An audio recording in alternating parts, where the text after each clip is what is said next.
بسم اللہ الرحمن الرحیم۔ اللہ رب العزت نے قرآن کے اندر ہر بات صریحتاً واضح طور پر کلیئر بتا دی ہوئی ہے۔ جو بھی حق ہے وہ بالکل کھلا ہے۔ کوئی ایسی زبان نہیں کہ جو اس زمین پر رہنے والے لوگوں کی زبان نہ ہو، وہ کوئی خلائی زبان ہو اور لوگوں کو سمجھ میں نہ آئے، یا اللہ رب العزت نے انسان کے دماغ میں وہ صلاحیت رکھی نہ ہو کہ جس سے وہ سمجھ سکے بات کو، یا اللہ تعالیٰ نے کوئی ایسے معاملات ہمیں قرآن پاک کے اندر بتلا دیے ہوں جو ہماری یا تو عقل سے ماورا ہوں یا ہمارے لیے اس پر عمل کرنا ناممکن ہو۔ کچھ بھی ایسا نہیں ہے۔ اللہ تعالیٰ نے دین فطرت اسلام کو دین فطرت بنایا، انسان کی فطرت کے اوپر، انسان کے لیے آسان بنایا، مشکل اس میں کچھ بھی نہیں ہے، ٹھیک ہے۔ اور ہر بات کلیئر قرآن کے اندر واضح طور پر بتا دی ہے۔ اگر تمام فریقین جتنے بھی فرقے بن چکے ہیں، تمام فرقے اگر قرآن پاک پر اکٹھے ہو جائیں تو ان کے آپس کے اختلافات ختم ہو جائیں۔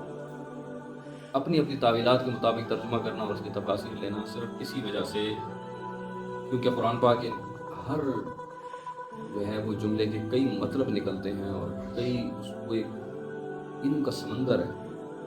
قرآن پاک تو علم کا سمندر ہے، تو ہر شخص اس میں سے اپنی تعویلات کے مطابق ترجمہ دے رہا ہے، جبکہ قرآن پاک کا ہر حکم واضح ہے۔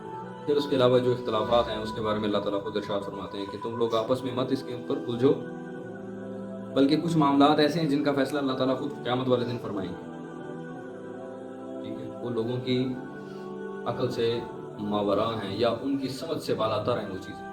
اس کی مثال یہ جو لوح قرآنی ہے، حروف مقطعات جن کو کہا جاتا ہے، کاف ہا یا عین صاد قاف الف لام میم، ان کے مطالب ہمیں نہیں ملتے، کہیں بھی نہیں ملتے، حالانکہ کوئی نہ کوئی مطلب تو ہے اس کا۔ اللہ رب العزت نے جب مخفی رکھنا چاہا تو مخفی رکھا۔ ممکن ہے کہ حضور پاک صلی اللہ علیہ وسلم کے علم میں ہو، لیکن آپ صلی اللہ علیہ وسلم نے بھی آگے نہیں بتلایا، اور یہ بھی عین ممکن ہے کہ اللہ تعالیٰ نے حضور پاک صلی اللہ علیہ وسلم کو بھی نہ بتلایا ہو۔ اس کا مطلب کیا ہے؟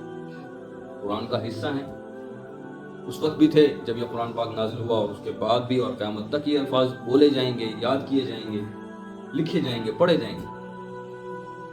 تو جو باتیں اللہ تعالیٰ نے اپنے علم کے اندر رکھی ہوئی ہیں، تو ان معاملات کے اوپر ہم لڑنا جھگڑنا، فرقے بنانا اور پھر ایسی باتیں نکالنا اسلام کے اندر کہ بس لوگ الجھے رہے ہیں اس کے اندر۔ پچھلے دن میں نے ایک ویڈیو دیکھی، بڑا افسوس ہوا وہ دیکھ کے کہ ہمارے علماء یا ہمارے جو مناظرین ہیں خاص طور پہ وہ کس طرف جا رہے ہیں۔ مناظرہ کس بات پہ تھا؟ ایک فرقے کا تو مجھے پتا تھا اہل تشیع تھے، اور دوسری طرف دوسرے فرقے کا مجھے علم میں نہیں کہ وہ دوسرا جو شخص بیٹھا ہوا تھا جو عالم تھا وہ کس فرقے سے تعلق رکھتا تھا۔ مناظرہ اس بات پہ چل رہا تھا کہ حضور پاک صلی اللہ علیہ وسلم کے والدین جو ہیں وہ مسلمان تھے یا نعوذ باللہ کافر۔ اب وہ جو اہل تشیع ہے وہ اتنے دلائل دے چکا تھا اس بات پر کہ حضور پاک صلی اللہ علیہ وسلم کے جو والدین ہیں وہ مسلمان تھے، اور وہ جو دوسرا فرقہ ہے وہ اسی بات پہ تلا ہوا تھا کہ قرآن پاک میں کہیں بھی واضح طور پہ نہیں لکھا، یا کوئی ایک روایت لے کر آؤ جس میں لکھا ہوا کہ حضور پاک صلی اللہ علیہ وسلم کے والدین مسلمان تھے۔ او خدا کے بندو، تم لوگ اپنے ایمان کی گواہی دو، تم اپنے ایمان کا سرٹیفکیٹ پیش کرو۔ تم کس کے والدین کی بات کر، کن کے والدین کی بات کر؟ تمہارے پاس اپنے ایمان کا کوئی سرٹیفکیٹ نہیں ہے، تم اپنے ایمان کو ثابت نہیں کر سکتے، تم دوسروں کا سرٹیفکیٹ بانٹتے ہو۔ تمہارا اس چیز سے کیا لینا دینا؟ حضور پاک صلی اللہ علیہ وسلم، حالانکہ مجھے بڑی جو ہے وہ خوشی ہوئی اس بات پہ، جو اہل تشیع تھے وہ عالم، اللہ تعالیٰ ان کو جزائے خیر دے، وہ اس بات پہ تلے ہوئے تھے کہ نہیں کہ حضور پاک صلی اللہ علیہ وسلم کے والدین مسلمان تھے، دین فطرت بھی تھے۔ وہ جو دوسرا فرقہ تھا وہ ہم میں سے ہی کوئی مشہور فرقے سے ہے، ہو سکتا ہے مجھے پتہ بھی ہو لیکن میں نام نہیں لینا چاہتا، ٹھیک ہے۔ تو وہ جو ہے وہ اسی بات پہ تلا ہوا تھا کہ ہم نے تو خاموشی اختیار کی بھی ہے حضور پاک صلی اللہ علیہ وسلم کے والدین کے، حضرت بی بی آمنہ و حضرت عبداللہ رضی اللہ تعالیٰ عنہ، ہم تو رضی اللہ تعالیٰ عنہ کہیں گے، ٹھیک ہے۔ اللہ تعالیٰ ان سے راضی، رضی اللہ تعالیٰ عنہ کا مطلب یہ ہے کہ اللہ تعالیٰ ان سے راضی، دعا ہے۔